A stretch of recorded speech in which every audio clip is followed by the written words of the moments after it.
Son Excellence, Monsieur le Président de la République démocratique du Congo, chef de l'État, avec l'expression de nos hommages les plus déférents. La journée nationale du Génocoste a été marquée le dimanche 2 août 2026 par une cérémonie de recueillement organisée à Kananga par le Conseil provincial de la jeunesse du Kasaï central, dirigé par Emmanuel Kabango, en collaboration avec les mouvements citoyens représentés par Jean-Calvin Lomba. Cette activité placée sous le signe du devoir de mémoire s'est achevée par la lecture des mémorandums adressés au président de la République, Félix-Antoine Tshisekedi Tshilombo, appelant à renforcer les actions en faveur de la reconnaissance internationale du Génocoste, de la justice pour les victimes et de la consolidation de la paix. Organisée au rond-point Cacherté, la cérémonie a rassemblé des responsables des organisations de jeunes, des survivants, des familles de victimes ainsi que de nombreux citoyens venus témoigner leur solidarité envers les populations touchées par les conflits armés qui endeuillent l'Est de la République démocratique du Congo depuis plusieurs décennies.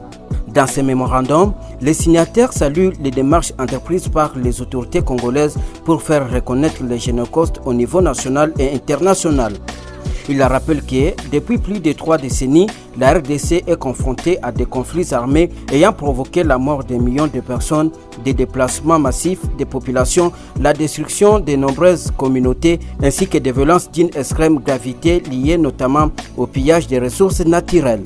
À travers ces mémorandums, le CPJ et les mouvements citoyens ont reformulé plusieurs recommandations aux autorités congolaises.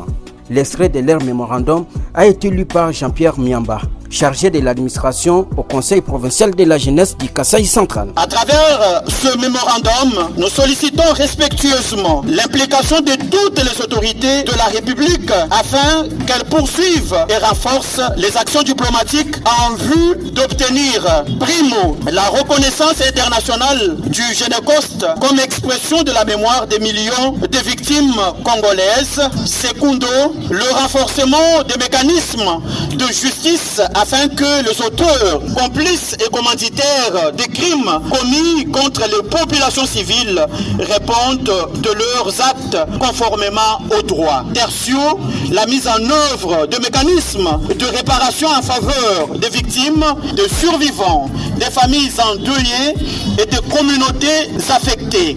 Quarto, la protection de la souveraineté de la République démocratique du Congo, la sécurisation de son territoire et la promotion d'une paix durable fondée sur le respect du droit international. En clôture de la cérémonie, la jeunesse du Kasaï central a renouvelé son engagement en faveur de la paix, de la cohésion nationale et du développement du pays. Nous réaffirmons également l'engagement de la jeunesse du Kasaï central à demeurer un acteur de paix, de cohésion nationale, de patriotisme et de défense des intérêts supérieurs de la nation. Notre génération refuse que les richesses naturelles de notre pays continuent d'être une source de souffrance pour notre peuple. Elles doivent devenir un levier de développement, de prospérité et de justice sociale. Excellence. Notre démarche n'est guidée ni par la haine, ni par l'esprit de vengeance. À travers cette initiative, le Conseil provincial de la jeunesse du Kasaï central et les mouvements citoyens réaffirment leur engagement à faire du devoir de mémoire un instrument de sensibilisation, de mobilisation citoyenne et de plaidoyer en faveur de la vérité, de la justice, des réparations et d'une paix durable pour toutes les victimes des conflits en République démocratique du Congo.